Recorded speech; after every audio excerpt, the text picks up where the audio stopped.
छोटी बड़ी हर आकार की दिखने वाली ये जो मोटर्स होती है ना, ये बड़े काम की मोटर होती हैं। इनको इलेक्ट्रिक मोटर कहा जाता है और इन इलेक्ट्रिक मोटर्स का इस्तेमाल हम कई सारे इलेक्ट्रॉनिक मशीनों में करते हैं। वैसे आप सबने इसे वाटर पंप में तो जरूर देखा ही होगा, आप इसका इस्तेमाल भी करते होंगे और शायद आप इसे देखकर सोचते होंगे कि इन इलेक्ट्रिक मोटर्स को आखिर बनाया कैसे जाता है और कैसे ये हमारे बड़े से बड़े काम बड़े ही आसानी से कर देती हैं। तो चलिए आज मैं आपको इलेक्ट्रिक मोटर को फैक्ट्री में कैसे बनाया जाता है ये दिखाने के लिए ले चलता हूँ एक बहुत बड़ी इलेक्ट्रिक मोटर बनाने वाली फैक्ट्री की ओर। फैक्ट्री में इलेक्ट्रिक मोटर बनाने के लिए सबसे पहले दोस्तों शुरुआत होती है इसके मजबूत आउटर बॉडी से, जो इसे सर्दी, जाड़ा, गर्मी, बरसात हर सिचुएशन में इस मोटर के अंदर मौजूद इंटरनल पार्ट को सुरक्षित रखती है।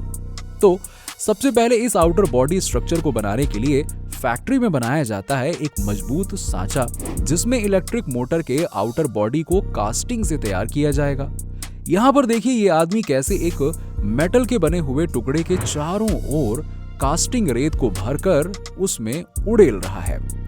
असल में दोस्तों ये मोल्ड यानी कि सांचे को बनाने की तैयारी चल रही है, जिसके लिए इस आदमी ने पहले से बने हुए मेटल के इलेक्ट्रिक मोटर के आकार के एक टुकड़े को ले लिया है, जिसको पहले से ही बनाया जा चुका था और अब इस टुकड़े के चारों ओर कास्टिंग रेत को भरा जा रहा है और फिर ये लोहे का घेरा भी रख दिया जाता है और इसके चारों ओर रेत को ठूस ठूस कर भर दिया जाता है और बीच में ये मेटल का टुकड़ा रखा होता है।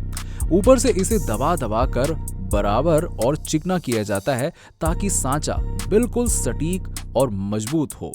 रेत को अच्छी तरह से दबाने के बाद इस मेटल के टुकड़े को ऊपर नीचे करके थोड़ा हिलाकर इस पर कास्टिंग पाउडर भी लगा दिया जाता है। इसके बाद सब कुछ ठीक दिखाई देने पर मोल्ड के ऊपर एक दूसरा हिस्सा भी रखा जाता है और उसे रखने से पहले इसमें से मेटल के उस टुकड़े को निकाल लिया जाता है।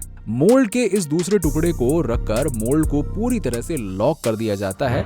अब इसमें ऊपर बस एक छेद ही होता है, जिसकी मदद से इसके अंदर लिक्विड मेटल को डाला जा सकता है। फैक्ट्री में यहाँ पर मोल्ड को बनाया जा चुका है और अब इसे अगले प्रोसेस के लिए भेजा जा रहा है, जहाँ पर एक जगह पर इन सभी मोल्ड्स को बनाकर रखा जाता है और फिर इसके बाद फैक्ट्री के दूसरी यूनिट यानी कि इस जगह पर जिसे आप देख रहे हैं ना, यहाँ पर एक भट्टी चल रही है, जिसके अंदर पिघला हुआ मेटल भयंकर तापमान में उबल रहा है। इस भट्टी से ये लोग एक कंटेनर में पिघला हुआ मैटर डालते हैं और उसे ले जाकर इस पहले से बनाए गए रेत के मोल्ड में उसी छेद से भर देते हैं। ये काम बहुत ही सावधानी से किया जाता है। सावधानी पूर्वक इस पिघले हुए स्टील को इस मोल्ड में एक एक करके भर देते हैं। मोल्ड में बिल्कुल ज्वालामुखी आग की तरह जल रहे हैं। अभी तक जो मोल्ड शांत रखे हुए थे उनके चारों ओर आग जलने लग गई है, क्योंकि इनके अंदर भरा हुआ भयंकर तापमान वाला पिघला हुआ स्टील है। मोल्ड में स्टील लिक्विड को भरने के बाद अब इन्हें काफी समय तक के लिए छोड़ दिया जाता है ताकि ये ठंडा होकर जम सके। काफी समय बाद जब फैक्ट्री के कुछ वर्कर मोल्ड को देखते हैं कि मोल्ड ठंडा हो चुका है या फिर नहीं, तब इन मोल्ड को बाहर निकाल लिया जाता है क्योंकि ये ठंडे हो चुके हैं और इन्हें तोड़ दिया जाता है। मोल्ड्स के तोड़ने के बाद इसमें से स्टील का एक मजबूत बॉडी स्ट्रक्चर वाला मोटर का आउटर पार्ट निकलता है, जिसके अंदर मोटर के इंटरनल पार्ट्स को लगाया जाएगा। मोल्ड को तोड़ने के बाद निकले हुए इस आउटर बॉडी को अच्छे से साफ कर लिया जाता है और इसकी फिनिशिंग करने के लिए इसे सीएनसी मशीन की ओर ले जाया जाता है, जहां पर यह सीएनसी मशीन इस आउटर भाग की फिनिशिंग करने के साथ साथ इसमें मोटर के नट बोल्ट को लगाने के लिए होल्स भी बना देती है ताकि इसमें स्क्रू वगैरह लगाए जा सकें। इसके बाद फैक्ट्री के अगले प्रोसेस में इलेक्ट्रिक मोटर के अंदर के इंटरनल पार्ट्स को बनाया जाएगा, जो फैक्ट्री के एक दूसरे सेक्शन में बनाए जाते हैं। यहाँ पर एक स्टील की पत्ती एक बड़ी सी मशीन में जा रही है।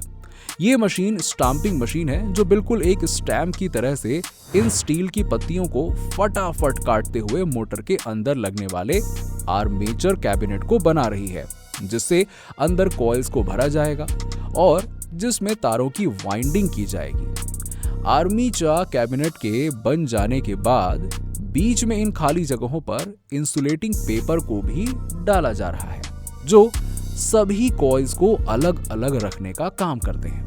इन पेपर्स को आर्मेचर कैबिनेट में एक एक करके लगा दिया जाता है और फिर बारी आती है कॉइल के भरने की। ये तांबे के तार से बने होते हैं जिनको ज्यादातर हाथों से बनाया जाता है।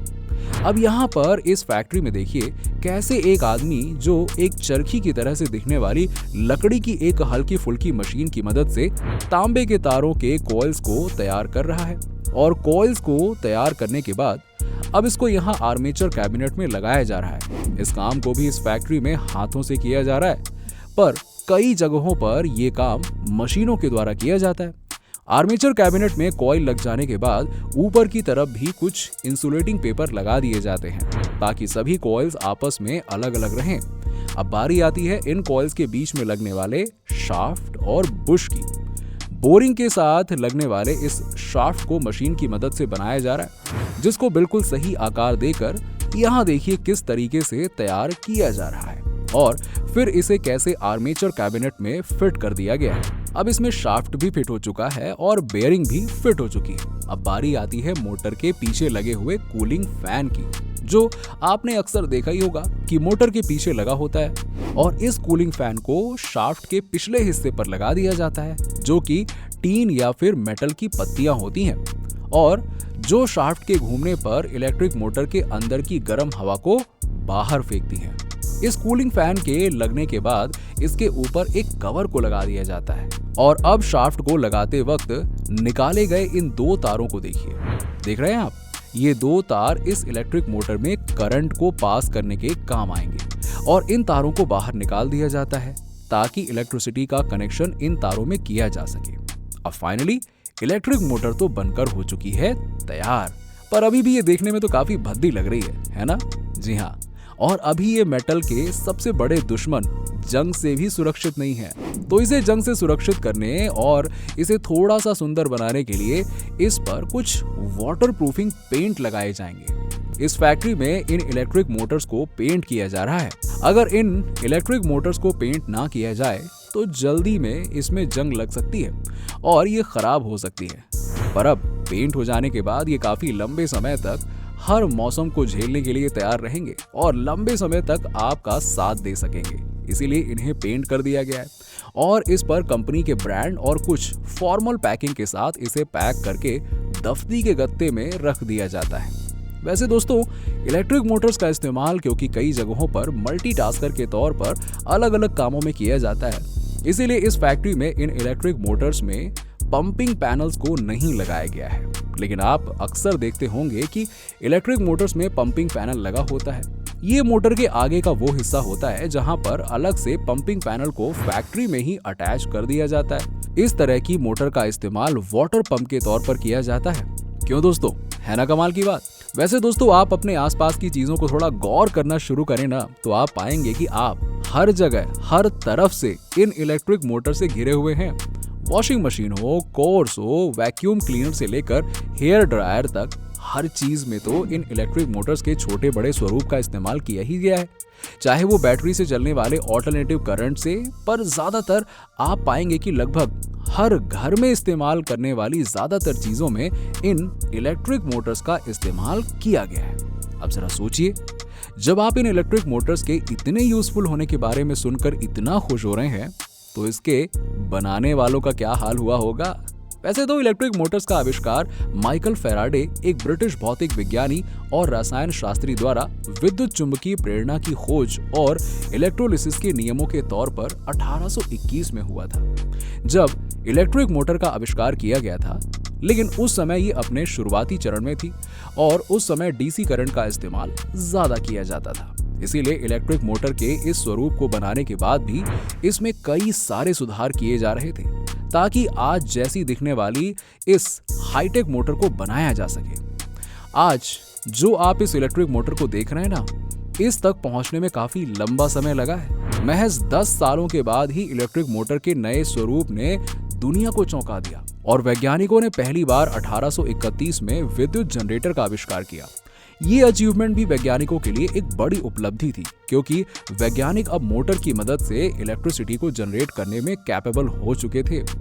इसने इलेक्ट्रिक मोटर्स के एक नए युग की क्रांति को जन्म दिया। खैर, दोस्तों आज की वीडियो में हमने इलेक्ट्रिक मोटर को बनते हुए देखा और उसके बारे में कई सारी इंटरेस्टिंग बातें जानी। और अब आप मुझे बताइए कि आपको आज का वीडियो कैसा लगा। कमेंट सेक्शन में बताइए जरूर और वीडियो को शेयर करना मत भूलिएगा।